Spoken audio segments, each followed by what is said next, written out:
ED fights back.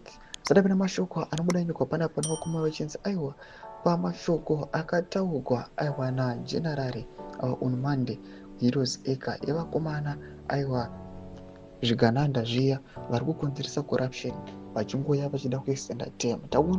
Takuona response yakubva kuna mutungamiriri wenyika. Sadabina mashoko amuda nyuka panapa nodwa subscribe like turn the bell kuti ibida pano BBC Zimbabwe mamubuda chiposta this picture muri kuona muda rachiti ED fights back. ED has responded to war veteran and Dwenka's statement through his blue eye boy Mutanumbe, who is being accused of killing army generals and former war veterans leader. The man who is said to be behind the killing of NDC supporters 2008, Jabulani Sivanda. Today, Muda gathered people where 2030 Idi Aninga Chitonga slogan chanted multiple times.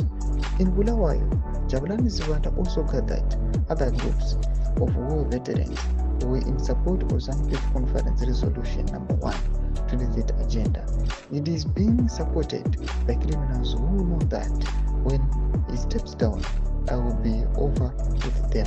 Ndomashoko anobuda panapa tichiona kuti vana Mutanumbe votanga kumobiliza vachikoita iko kunyika kunzvimbo yeBulawayo kunozikanwa kune mamwe mawo veterans vachinoita against mashoko ari kudatirwa nemawo veteran leader vana Blessed Geza pamwe chete najenerari vachinofamba vachitotanga kutomobiliza for 2030. Zviitiko zvatiri kuti the power struggle is begun, zvatanga chatsva vakoma taunyasa kuona open fighting yakuitika.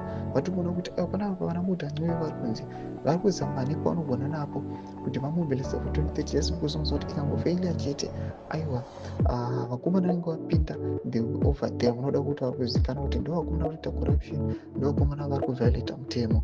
Tudze mafungiro enyu kuti kudi pamusoro pechitiko ichi. Ndamune section medu, so subscribe or like, turn on the bell icon.